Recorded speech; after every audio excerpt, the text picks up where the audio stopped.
Ladies and gentlemen, welcome to the Hyperconscious Podcast. Alan, what is hyperconscious?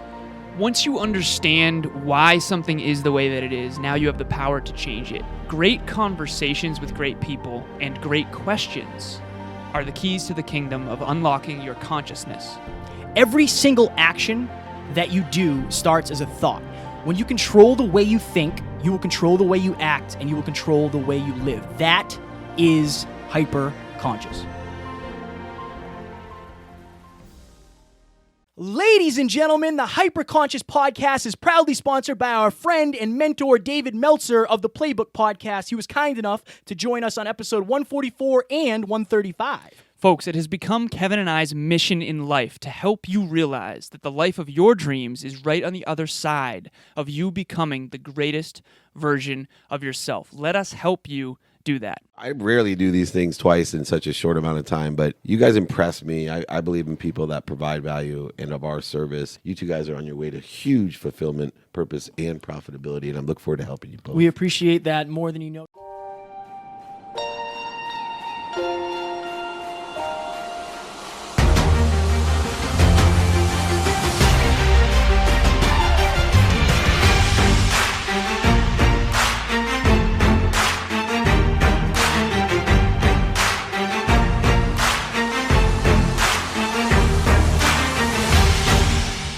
Ladies and gentlemen, welcome back to another very special, as always, episode of the Hyperconscious Podcast. We hope you enjoyed our latest Small Talks episode where Alan and I sat down and talked all about habits. Today, for episode 197, we are going to do a Scratching the Surface episode on relationships.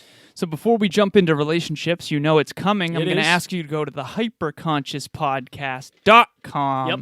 Click on join. Yep. Hashtag. Yep. Hyperconscious. Yep. Nation. No, seriously though, the private Facebook group is fire. We want you to be more into personal development and to get around more people who are into personal development because honestly, our personal development set point is what is going to dictate our dreams and goals. Some would say that. Also, I don't know if you have heard this, but if you have heard this, listen again. If you haven't heard this, listen up. Alan and I will be speaking. We're actually going to be doing a podcast, a live podcast episode on stage in front of a full crowd of 500 people, as well as Evan Carmichael. He will be speaking. Oh, yeah? Eddie Panero will be speaking. Again, Terrence McMahon, Phil's Chris Manich, Wade Waddick, and Chantel Adams will all be speaking. But this is kind of the first event of its kind where Alan and I will literally be sitting down and interviewing somebody live on stage. And we cannot reveal who it is yet, but we will as the event gets closer. Hopefully you can actually talk on that day. Yeah, hopefully. Hopefully. If not, everything's gonna Are you gonna be sick rails. that day? Yeah, I'm already sick that day. Okay, so folks, no, seriously though, we do hope if you go to the so we should say the landing page. Go ahead. www.ywwlive.com. So ywwlive.com. You can get your tickets there. Perfect. $97. Buy one, get one, bring a friend. Perfect. Focus. Hammer it. Okay. Focus. All right, so I prepped for this with some flashcards for Kevin. There are 5 of them. We're going to talk about relationships, which is huge. In my last relationship, you've often heard me say that I don't believe I had the skills necessary to sustain the level of love that Jenny and I were experiencing. Okay. I said yesterday I had pure intentions, but pure intentions are not enough. Question for Kevin.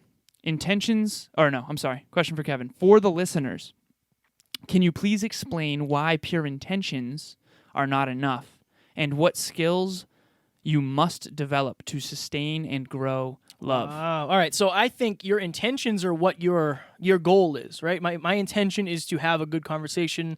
My intention is to make you laugh. Unfortunately, sometimes your intentions are foreign languages and they don't come through in the same way. Right. Right? Like, it's never my intention to hurt Alan, but it has happened. It's never Alan's intention to hurt me. 10 minutes ago. It kidding. happens. Yeah. It happens. It's part of, because Gotta break some eggs, man. You gotta break some eggs to make an omelet. Yeah. My intention to make somebody laugh gets completely thrown off if they're in an unresourceful state. Something that may not normally offend them may offend them. Right. And me saying, well, that wasn't my intention. It doesn't matter. The intention isn't always the result. The result is what matters, right? The result, if she says, you hurt me, it wasn't my intention. Well, it's the result, right? It might not be necessarily my fault, but it kind of still is. I'm So in control of my words. There's an intention, there's an approach, and then there's a result. Yeah. So it's like you can have pure intentions, but if your approach is off, Yeah. It doesn't. then you're going to get a crappy result. Your intentions matter. Can you give an example specifically where you had pure intentions, whether it be with Taryn or a past relationship, but it didn't go well because your approach I was sucked? scratching my nose on the mic. Yeah, I said this on the podcast before. We were sitting on the porch one day and we were talking, and she made an attempt to be vulnerable, and I thought I was being funny because again, you guys know me. I try to make jokes. I make jokes about a lot of things, Especially when you're uncomfortable. especially when I'm uncomfortable. And I wasn't. It wasn't even that I was uncomfortable, but she basically said like I don't remember exactly how she started it, but I went, "Oh boy, here we go." And it was just a joke of like, Right. you know, like as if here we go again. right. You know? It was my intention was to make her laugh. Was that the result? No, no. So I learned very quickly that like, oh, okay, you screwed that up, and then it goes to extreme ownership of me saying, wow, I feel like shit because I made you hurt, and I offended you in a moment where you were trying to be vulnerable. Right. She went out on a limb, and I you broke the branch. Yeah, Right. and I broke the branch. What did you do to make up for it? Because I think we've all been there. I certainly have. Took extreme ownership and said, that is totally my bad. I feel terrible that I made you feel that way. Right. And she said, well, I don't want you to feel bad. And I said, I need to. Like, I need to feel bad about this. This isn't okay.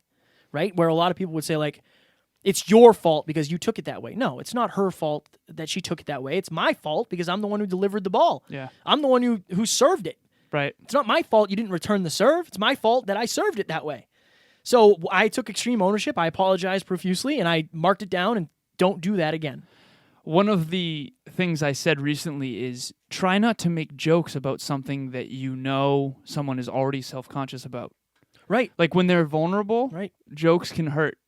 You know? Right. I was in the gym with Jenny at one point, and I think that she had basically been off of her fitness goals for a little while. And I said, well, you know what they say. And she's like, well, what do they say, Alan? And I was like, a fence that goes up fast falls down fast. And she got really upset. I was totally messing around. Right. But it's like, why are you jabbing at something that someone's already upset about? Like she wanted to be more on point, right? So it's just be smarter than Yeah, that. I Like, think that was just dumb. It's what it is. Right. And then the problem is, like, it would be very easy for me to get super defensive and be like, why are you being so soft? You know, like, that's not the problem. The problem is I said something, I misspoke. Right. And then she's not going to be vulnerable next time. Right. So you have to own it. You have to own it. Right. It's not, even if you could say it's your fault you took it that way. No, it's my fault I delivered it that way. Tori Leto, the relationship expert, what episode was she? Do we know? Oh, my goodness, man. Probably 20 or 30 can find episodes. out. We've had her on twice. She's amazing. I can find out, man. But she said one of the number one problems in a relationship, or one of the number one skills in a relationship, is accountability. Yeah. Being able to take accountability for your own actions. That's what Kevin did there. I think it's the only way, I'm telling you. So she was on for episode number 166 and episode 178. 166 and 178, Tori Leto. If you want to learn more about relationships, she is the master. Yes. Okay. We got to hit her up soon, by the way. Hopefully she come to the event. For sure. Okay. You talk often. Hopefully I can speak at this event too. This is, everything's going to be fine. You talk often about writing a book called The 101 Ways to Fuck Up Your Relationship. Yes. Okay. And when you screw up, you'll say something like, that's chapter 48 right there. Yes. Okay. Page. Page 48. That's what I meant. Sorry. Question for Kevin. For the listeners, what are 2 or 3 of those quote-unquote screw-ups that have happened with Taryn, and how did you learn and make up for them? You just gave us one. Give us 2 more. Like pages in the book. If it takes you a minute, that's fine. It's going to take me a minute. That's fine. Luckily, I haven't screwed up that many times. You know, I think it's important for the listeners to know that you're going to screw up. Oh, for sure. And when you do, it's what you do about it that makes the difference. Yeah. And you should figure it out early. Like if you don't know how to react in like one of these conflict situations, you need to figure it out early because it's going to happen. Oh, it's going to happen. It's going to happen. You're going to make an inappropriate joke. You're going to say something that was taken the wrong way. Accountability. That's a tough one. That's a tough one. Because it's not necessarily that I now have like specifics. It's now that I have categories of don't poke when somebody's being vulnerable. Right. Again, don't be very gentle and very careful around a subject that you know somebody is already self-conscious about or they already care about. Can you give an example?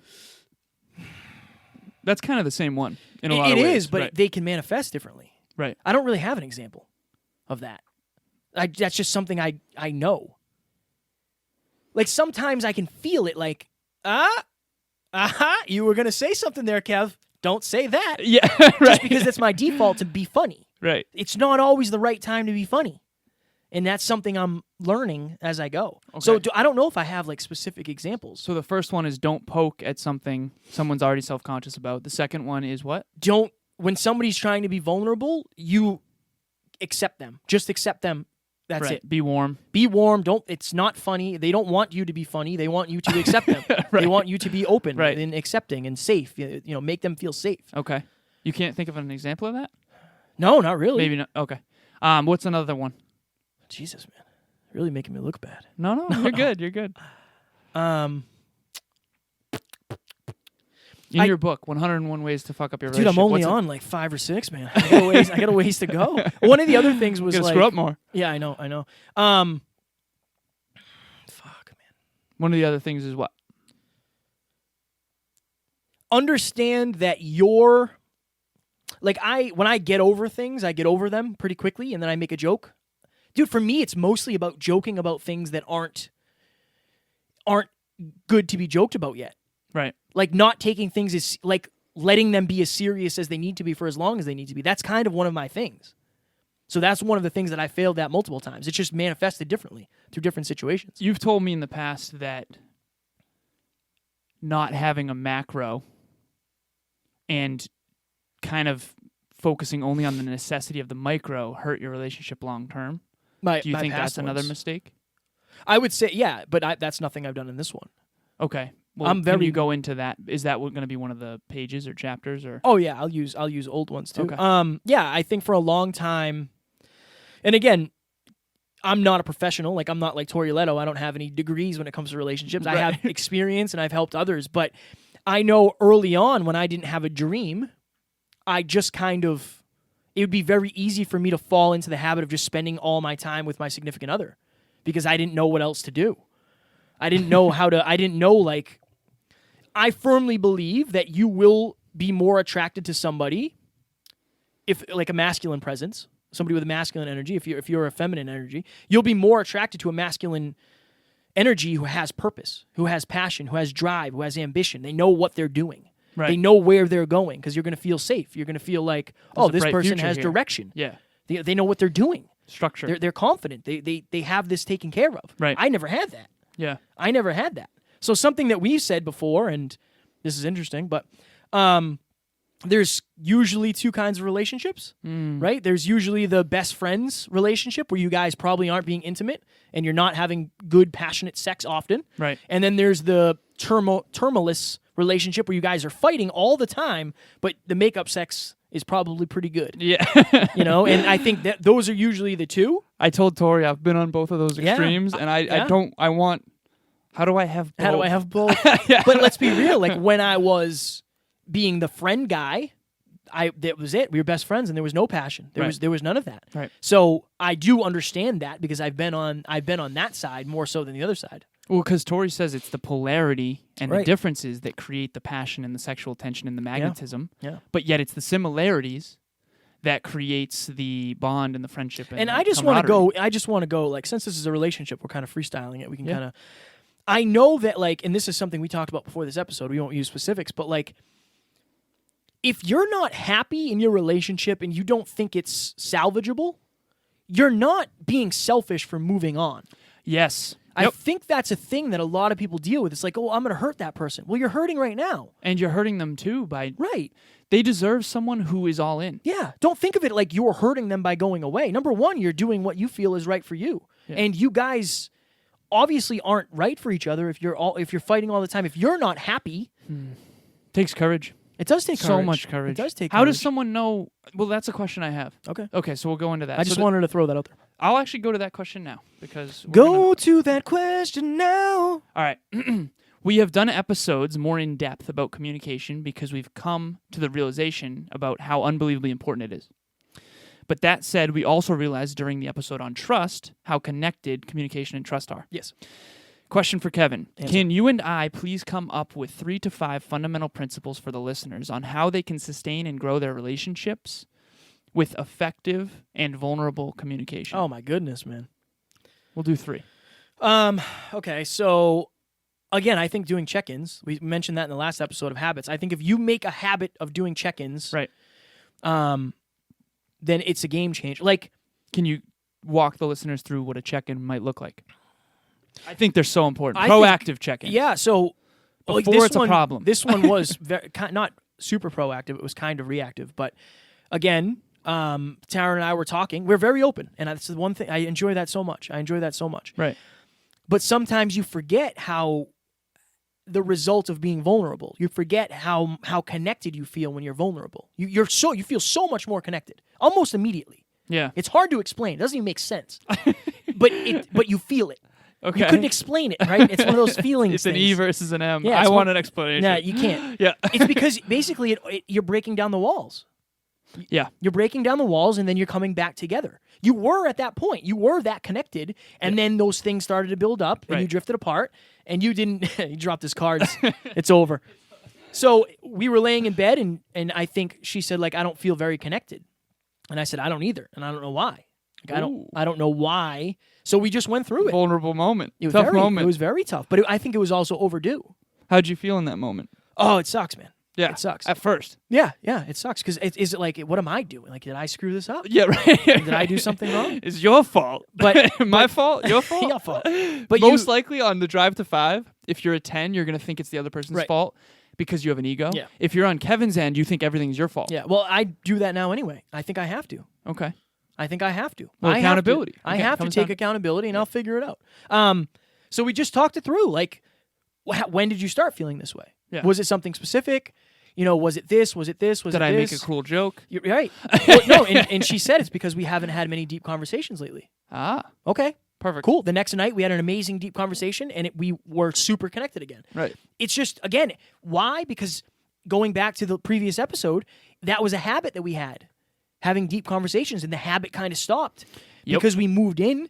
There was so much uncertainty that we were like, neither of us had the habits that we had, so a lot of them fell. Plus the law of familiarity. You guys are spending more time together lately, I've noticed. And it's shout like- out to her for bringing that up. Right. Strong work. She's the one who brought that. Shout out check to up. you for not shutting it down, though. Well- because if you did, she'll stop bringing it up. Yeah, and that's yeah. when you got to really But worry. I admire that in her. I admire that in her a lot. The fact that she was willing to bring that up, and again, communication is key. Communication's huge. But she also had to trust that you would accept the communication. Yeah. And not, like, make her feel bad for how she feels. And that's also why going back to doing like a gratitude practice with each other, you're going to learn what the other person really thinks about you and what they admire about you. Right. And if one of the things they constantly say about you is I am grateful for the fact that you're open and understanding of my Feelings. communication, Yeah. it's hard not to. Then, Right. okay, that's what you like about There's me. your reminder. Right. Yeah. Right. Yeah. Yeah, it's interesting, man. I am grateful for you not making Dumb inappropriate jokes. Ah, right. All right, here we go. Torioletto says that one of the biggest common myths that people have that hold their relationship back and cause breakups is the myth that relationships are supposed to just work. Oh yeah. One of my favorite things. I think that's crap. Now, relationships are supposed to just work versus relationships take work. Yes. See, those two are big difference there. Okay. I've heard you say, this is referring to Kevin, I've heard you say recently that you think that an intimate partner is supposed to be challenging. It's supposed to challenge you. Question. Two questions. Two questions. Two-part Not question. one, two. Can you go deeper as to why you believe an intimate partner should be a challenge? And how does someone differentiate between a good, healthy challenge versus a toxic one? Wow. Well, obviously I always do the second question first. It's toxic if it's not making you better. How do you know if it is or isn't? Is it bringing you closer to your goals? Is it within your moral values? Is it what you believe in? Like, Can you give an example of a relationship that was toxic? And you don't have to bring up names, but like, how does someone know when they're not growing in a relationship? And also, how do they know if that's not their fault? well, it doesn't matter. If it's Tony your- Robbins it's says your this. He fault. says, if you don't like something, change it. Yeah. If you're in a relationship and you don't like it, change you first, because otherwise you'll bring you to the next relationship. Yeah. So if you change you, I've come to points in my life where it's like I've changed me so much that it's like maybe it's not me, and maybe I have to move on. How do people know? Go into this. Like, how do people know when it's time to break up versus stay together? And obviously, this is a huge gray area, but it's tough. I think number one, you have to. Do you see yourself in the future with? Do you see that person in your future? Like, is that what you want? Do you want that person in your future? Okay. Because I've asked people like, why are you with the person? Yeah. And they'll just be like, I don't really know.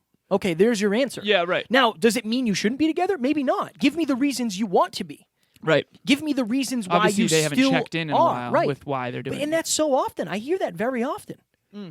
Like too often. That's the opposite of hyperconscious. Yeah. Not knowing why you're in a relationship. You're unaware. Yeah. You're unaware, which is the total opposite of hyperconsciousness.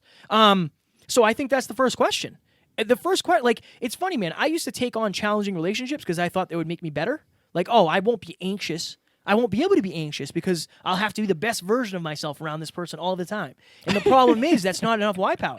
Right. Because once the law of familiarity creeps in, you don't do it. I know that.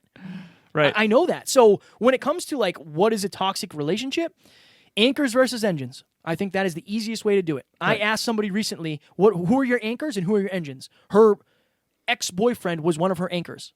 I said, there's your answer. Right. And I'll let you list off the reasons why he's an anchor. Right. Right? Because you know that better than I do. If somebody is making you feel bad about yourself, if they're not helping you, if they don't believe in you, if they're not bringing you closer to your goals, if they tell you that what you're doing is stupid, I have one. do it. I had a breakthrough.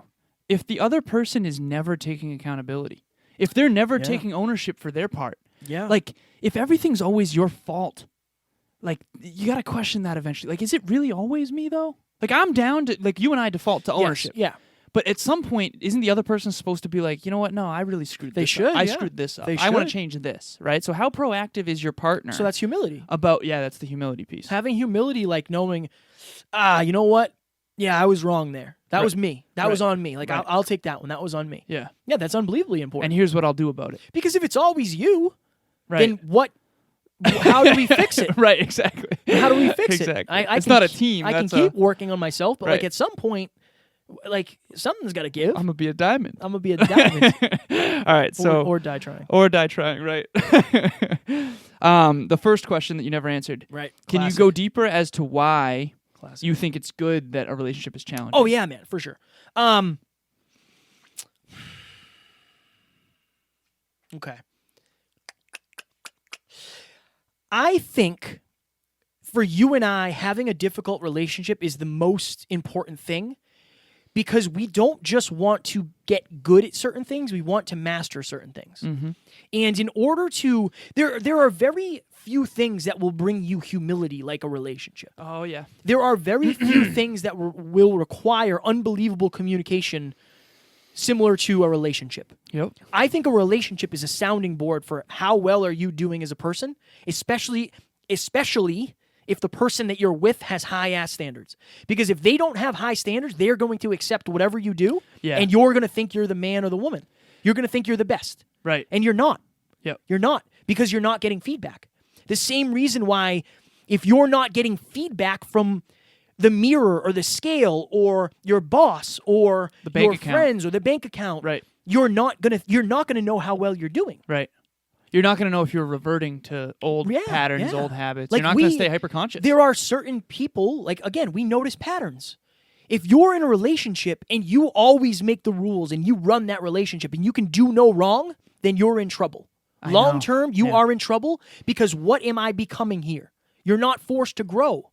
When you're put in rooms where you're not forced to grow, when you're put in job positions where you're not forced to grow, then you have to find another Y power. But a relationship is an amazing Y power because you're always looking in the mirror. Well, those tough moments of vulnerability are the mirror. And when else do you get them? When else do you have to be vulnerable? I mean, on stage, at a speech, during But a podcast, it's different. It's not as vulnerable. It's not as vulnerable. Yeah, there's something about somebody looking at you and you admitting your faults and you opening up to the possibility of getting really hurt that changes you. Yeah. And there almost is no other way. Like, dude, there honestly isn't. There I isn't. Don't think. I think stepped I've on grown. stage. Right. That's being vulnerable. I was so scared. Right. That's nothing. It's nothing compared to when you're in love. No, because it's heart. It's your heart. I know. Versus your Think about brain. it this way. what can hurt you the most Yeah. also has the highest potential to change you. Yeah. Because it's the biggest why. Yeah.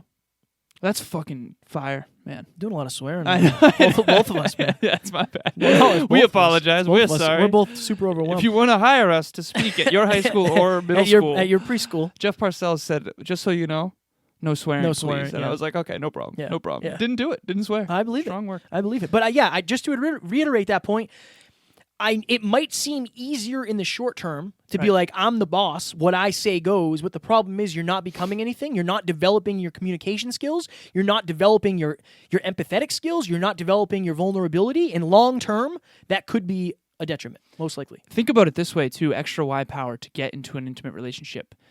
The person you care about most deeply is also probably the one you're most scared to be open and vulnerable with. But that's where the greatest gifts are. Now, the gifts of better communication, the gifts of learning how to be vulnerable, the gifts of overcoming fear, the gifts of empathy. Think about how those will translate into the rest of your mission, the rest of your life, the rest of your goals and dreams, your friendships, your family. Like, if you can win in your intimate relationship, you can win everywhere because that's the hardest field to play on. Weird analogy, but this is why Bill Belichick has his players on the Patriots play in the worst conditions. Because then when they're in the best conditions, they're going to perform way beyond the people that are not used to playing in regular conditions. Yeah. So picture the person that you love most in the world. It's the hardest to communicate effectively with them. If you can communicate effectively with them, you can communicate effectively in your friendships, your family, all that. Yeah, strong work. Okay. Okay. Next question. Okay, he says. Scratching the surface on relationships. Yeah, some would say episode 197. We're at 25 minutes and 37 seconds. Cool, This cool, might be cool. the last one. Personally, before the dramatic reading. Yeah. Okay. Personally, I've come to realize that we are usually attracted to people with similar core values and similar goals, dreams, and passions, but that their PMES code is usually different than our own, often opposite. Yeah. Question for Kevin. Can we go into that and explain that more in depth? And in your opinion, what makes two people a compatible match when it comes to the PMES system? My goodness, man. That's a whole thing. Mm-hmm. Okay. Quick one. Well, I think sometimes they're opposites because you do need that polarity. Right? So somebody who is like, let's do this. Somebody who is super super mental, super smart, super studies, they're always trying to figure out like, how am I going to do this? Like, what is the actual way I'm going to do this, right? Right. You know, they would do well with somebody who kind of, a little bit, just more like on the S. Right. Somebody who just kind of is not floating around, but they kind of fly by the seat of their pants. Yeah. Why? Because they're polar opposites. Somebody plans everything. Somebody who doesn't plan much at all. You meet somewhere in the middle. Right. And you find that soft spot. I think somebody who is super serious does fairly well with somebody who isn't. Yeah. But again, there's the balance. Yes. Somebody who takes extreme action might be good for somebody who struggles to take action because you can meet somewhere in the middle. Right. I just think it's the polarity of it. I think the whole must be greater than the sum of the parts. Can we go into the PMES system quickly for people that are new? Mm-hmm.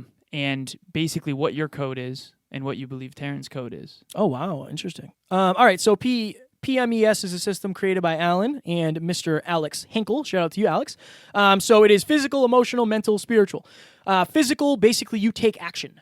Mm-hmm. You take action. So, I'm physical when it comes to the gym. I take action. Central nervous system. When I say I'm going to do something, I usually do it. Right. Emotional is you are based on emotion. Yeah. Right. You operate Need to feel. a lot on emotion. A Yeah, lot that's of why you'll hear feels. me say I feel. Alan will say I think. Yeah. Because M is mental. Right. I think this. I don't feel it. I think if I do this, I'll get this result. They're very results driven. Right. And then S is spiritual. S is, and it doesn't necessarily have to be like God or whatever it is. It could be the universe. You're Nature. very connected. You're somebody who meditates a lot and whatever. Right. Nature. And they seem to not be What is your connected. code? So what am I? I am a P. Nope. No, I'm a E, P, MS. I love how I'm like, nope. That, no, that what that's I am? not your code. You are, in my EPMS? opinion, an EPMS. Yes. PMS. Interesting. EPMS, yeah. Okay. What is Taryn? Oh, man. I would say E, M, Yep. PS. Yep. And so The cool part about that is that your P is higher than hers. I got a higher P than Karen. That's and her she has a joke. higher M than you. That's a joke because she's incredibly intelligent. Oh, unbelievable. Incredibly So intelligent. the whole is greater than the sum of the parts. If they were the same code, they would be friends, but not intimate partners. Yeah, that's huge. Huge. And it is. It's like again doing like the 5 love languages like that. When you can classify somebody, and it's obviously it's a fine line. You can't always necessarily, but like knowing this person reacts best to this, knowing that this is the way this person operates, you can then figure out, oh, can I operate, in accordance with that to work well as a team. If someone's a high M, they need things to make sense. If someone's a high E, they need things to feel right. If someone's a high P, they need to do something. Like understanding the system. If someone's an S, they go with their intuition. They need to feel connected to something bigger, something greater. They need to feel in alignment with their relationship to nature, their relationship to God, or their relationship to source energy. Yeah. They go by themselves. energy. Yeah, themselves, right? Their relationship to the self, yep. And to something bigger. We all have all 4, but figure out what your code is, and that'll help you tremendously in your It's relationship. also a sliding scale. Some would say. It is.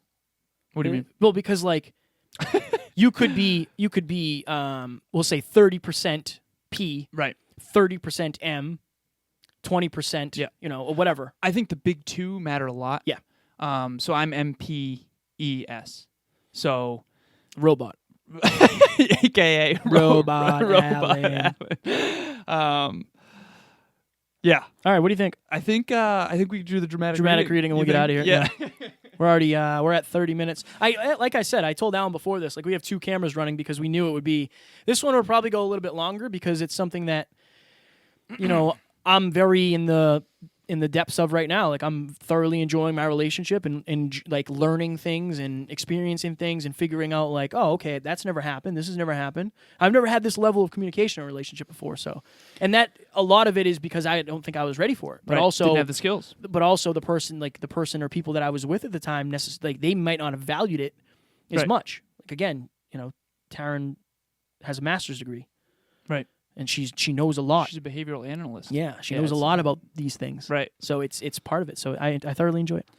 All right, so this dramatic reading is from a book called The Female Brain by Dr. Luann Brizendine. Trying to get some brownie points. And I have read, she also wrote a book called The Male Brain. I've read both, and it's absolutely fascinating how our brains work. And I think that all of the listeners will benefit from this passage. So here we go.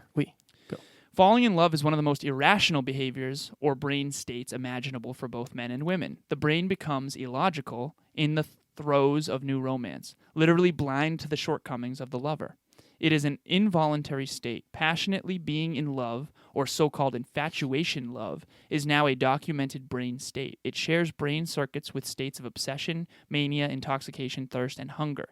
It is not an emotion, but it does intensify or decreases other emotions. The being in love circuits are primarily a motivation system, which is different from the brain's sex drive area but overlaps with it. This fevered brain activity runs on hormones and neurochemicals such as dopamine, estrogen, oxytocin, and testosterone, of which Kevin has none. I would say I probably have high testosterone. I know, I'm kidding. The brain circuits that are activated when we are in love match those of the drug addict desperately craving the next fix. The amygdala, the brain's fear alert system, and the anterior cingulate cortex, the brain's worrying and critical thinking system, are turned way down when the love circuits are running full blast. Much the same thing happens when people take ecstasy. The normal wariness humans have towards strangers is switched off, and love circuits are dialed up. So love are also similar to the initial effects of drugs such as amphetamines, cocaine, and opiates like heroin, morphine, and Oxycontin. These narcotics trigger the brain's reward circuit, causing chemical releases and effects similar to those of romance. In fact, there's some truth to the notion that people can become addicted to love. Romantic partners, especially in the first 6 months, this is the important part, crave the ecstatic feeling of being together and may feel helplessly dependent on each other. Studies of passionate love show this brain state lasts for roughly 6 to 8 months. This is such an intense state that the beloved's best interest, well-being, and survival become as important as or more important than one's own. The reason why I read that passage Go on. is because I think so Torioletto talks about the infatuation stage of relationships. The second stage is the power struggle stage, and the third stage is the commitment stage. Folks, if you're out there, remember that your logical, rational, mental brain turns off in the infatuation stage. Do not make long-term decisions based on short-term emotions, please. I'm strong. A lot of drugs in there. Right. A lot of drugs in there, man. Well, love is life's drug. I always say that if you could bottle it up, you could sell that for whatever. For whatever. What do you want? How much right. do you want? Amazon? $1,000 an ounce. How many of us have made decisions based on that first 6 to 8 months? Oh, yeah. Scary. Yeah, man. Scary. Yeah, So, man. anyways, rational is important. So if you're listening to this, if you're watching this, I would do a check-in by yourself first and figure out, like, what is this relationship getting me? Is it comfort only, or is it fulfillment, or, is it giving me a brighter future? Is it making me a better person? Is it helping my communication skills? Is it helping my self-esteem?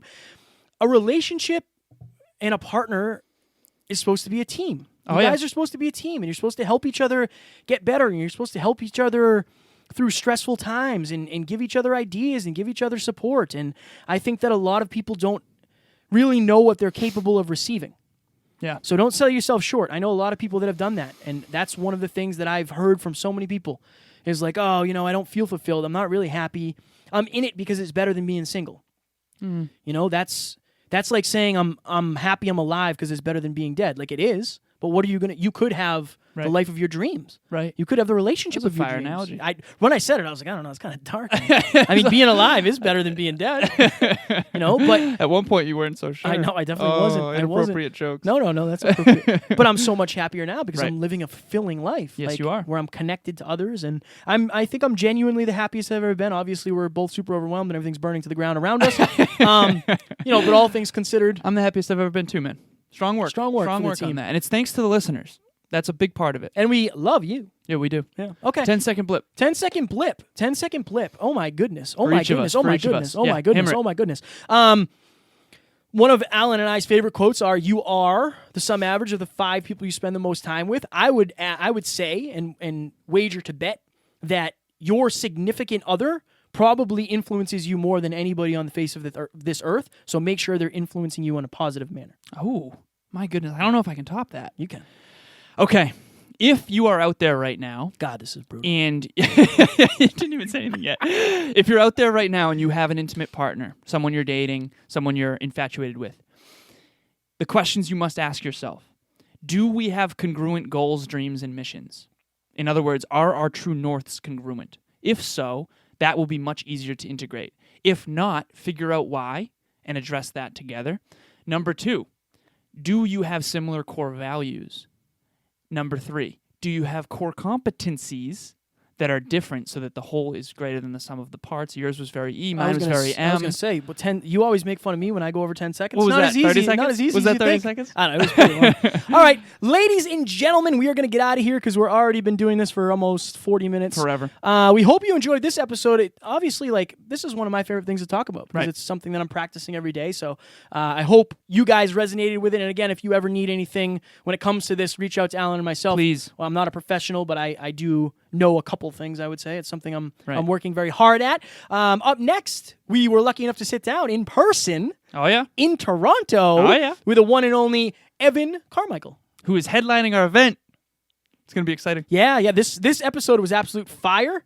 Removing the shine. Removing the shine. What does it actually take to be successful? Like, what are some of the uglier sides? Tell us about your failures. Tell us about the things that you're self-conscious about. It was awesome This man interview. has 6,000 YouTube videos. Yeah. We can say 6,000, but really think of that. That's insane. That's one a day for how many years? I mean, it's insane. I don't know, man. He's studied and accumulated more knowledge about success than almost anyone I've ever met. Do not miss this episode. And also, I think we asked awesome questions. That's like 18 years. Crazy, man. He's been doing 3 a day for 5 years. That's crazy. It's insane. Yeah, Most consistent person You will like this. I think this was probably our best interview ever of all time. Yep. So we hope you will enjoy, and we will talk to you on Sunday. Talk to you soon. Bye. Ladies and gentlemen, thank you so very much for listening to another episode of the Hyper Conscious Podcast. Going hyper-conscious will absolutely change your life, because if you understand why something is the way it is, now you have the power to change it. If you going hyper-conscious with us has changed your life in any way, please share this episode with one of your friends, because the more people that go hyper-conscious, the better this world's going to be for everybody. And if you would kindly leave us a 5-star review on iTunes, that would help us make more people hyper-conscious, and we would be greatly appreciative. Thank you. Bye.